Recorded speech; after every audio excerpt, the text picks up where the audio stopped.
The First Journal of Simon Fraser, Chapter 3, at Fort McLeod. Sunday, June 8th. Fine weather. Basile, Saucier, and Gagnon employed splitting and bringing canoe wood here, and Mr. Stuart and La Malisse began to make varangs. In the evening the 4 men from below arrived with the pieces they were ordered to bring, and soon after Mr. McDougall and Blay arrived, accompanied by 6 carriers, 3 of which never saw the fort before. 3 big men came also loaded with fish.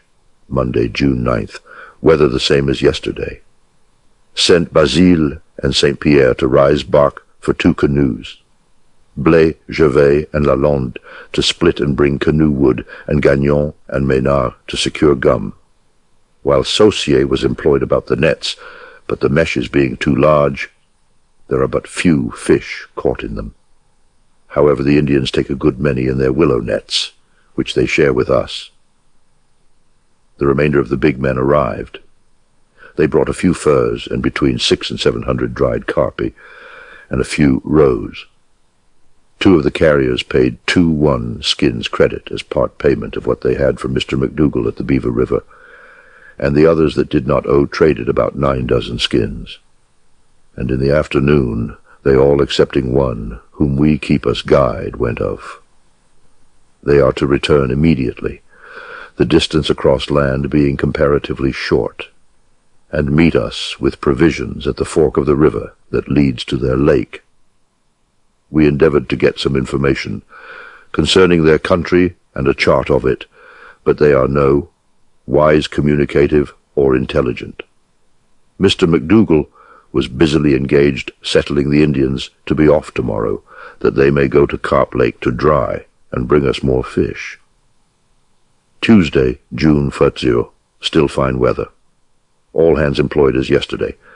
We took only 20 fish in 7 nets, but the Montagne Debout brought us 5 too. Spoke to him and the little head's brother-in-law, and asked them to accompany us to the carriers in the capacity of interpreters, guides, hunters, etc. The latter is not much inclined to go, but the former is ready and willing. All the Indians went off, the most part of them go to the Carp Lake with orders to be back in 5 nights with fish. The old Barbin and band are to go towards the lakes of the height of land, where they promise to make provisions and wait for us upon the road, where we expect to find them in 15 days hence. The little head brother-in-law and Montagne Debout fish hereabouts. The water is so high that they cannot kill beaver with bows and arrows or spears, and we are so scarce of ammunition that we cannot afford to give them any. The carriers ranchus who remained there to accompany us to the Columbia asked leave to go to the Carp Lake for 2 nights, which was granted, and he left his axe and bag as a pledge for his returning. Wednesday, June 1, notwithstanding several showers of rain fell, the weather was fine and warm. Only 3 fish in 7 nets. The men finished splitting canoe wood and brought the remainder here. At dusk, Basile and St. Pierre, with 40-odd fathoms of bark and birch, to make small varangs, arrived. Basile says there are a great many birch trees, but that the birch bark of most every one of them is bad. Thursday, June 12th. Several small showers of rain fell in the course of the day. Sent Basile and Blay to procure more bark, there not being a sufficient amount of what they brought yesterday good to make 2 canoes. All the wood is nearly finished, and tomorrow we will begin to make one. The woman that St. Pierre had last winter, and which he was made to return at the Portage, accompanied the Barbu, her father. Friday, June 13th. Fine weather. As it was late before everything was ready to begin the canoe, we only laid the bottom and fixed the maitres and entraves, caught only 7 carp in as many nets. The meshes are so very large and the fish so small that they all pass through the nets. Saucier, who is the fisherman, went to set a couple of nets at the entrance of a small river at about 2 miles off in the lake. Saturday, June 14th, fine weather. All hands busily engaged at the canoe, but it goes on, but slow, Mr. Stuart being the only one that can fix anything. Ranchoos arrived from the Carp Lake and brought a small load of dried fish. He says that while he was there, more carriers arrived from their lands, but as they have no furs, do not intend to come here. At sunset, Basile arrived and brought 4 or 5 small rolls of bark, which is very bad. Saucier came with him and brought only 3 trout and 10 carp, which is all he took in all the nets. Blay is gone to the other end of the lake, having sent him in quest of Montagne de Bouth, whom we apprehend has disobeyed and deserted, as he came not these 3 days with fish. Sunday, June 15th. Fine weather. Early in the morning Blay arrived.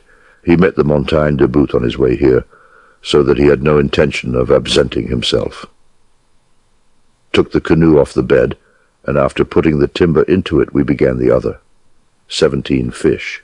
Monday, June 1st, 6th. Still fine weather. Sewed the large seams of the canoe, and afterwards opened it, and sewed the boss and part of the peignes. Saucier caught 36 fish in 7 nets. Tuesday, June 17th. Still fine weather. Finished sewing the canoe and put the timber into it. Lamalisse, who is sick, kept his bed the most part of the day. He has been complaining for some time, and is under a course of medicine ever since his arrival, so that he has done little or nothing. Saucier took 25 fish, and the Montagne de Bouth gave us 16. Wednesday, June 18th. Though the sun shone at intervals, it blew a strong northerly wind, and the weather was cold. Sewed the small seams of the first canoe, and gummed it inside, but in attempting to band it, it broke, and could not be mended for want of bark. A little before sunset, the little head's brother-in-law and Montagne de Bouth arrived. The former was severely reprimanded for his behavior and for not being willing to accompany us to the carriers. There was only 11 carpi taken today in all the nets. Thursday, June 19th. Very cold weather. Nothing could be done to the canoes.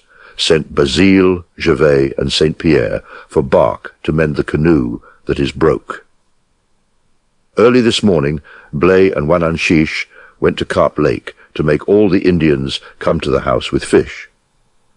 We also perceived that the little head's brother-in-law decamped. He went off early, we suppose in order that he might not be compelled to go with us to the carriers. Only 18 fish in all the nets. Friday, June 20th. The weather was cold with showers of rain at intervals. Mr. Stuart mended the canoe that was broke, and Lamalisse began to band the other, but as he was not doing it to Mr. Stuart's liking, he desisted. Basile and Gervais fell down from a tree yesterday as he was rising bark and hurt himself. He has the privates much swollen.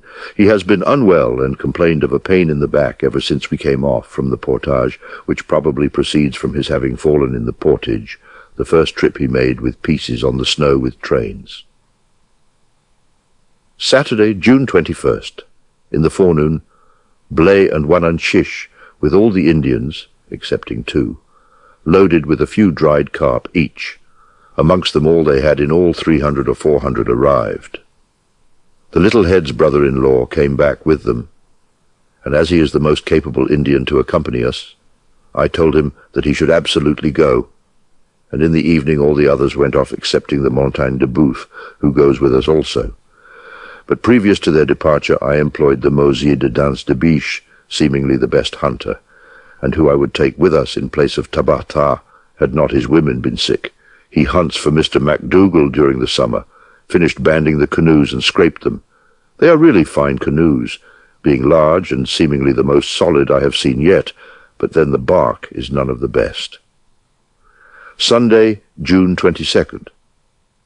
Fine weather until 2 p.m., when it began to rain, which continued for the remainder of the day. Before the canoes were dry, and lees put upon one of them, it was late, so that the last of them was gummed wet. In the morning, a young man arrived with some fish and asked leave to accompany us to the carriers, which was allowed him on account of the others wishing to have him with them. About 5 p.m. The little head's brother-in-law, Le Montagne de Booth, and the young man went ahead in a small pine canoe to shoot beaver, and left their women and children to embark with us in the large canoes. But it was almost dusk before the people were done gumming the canoes, so we could not go off.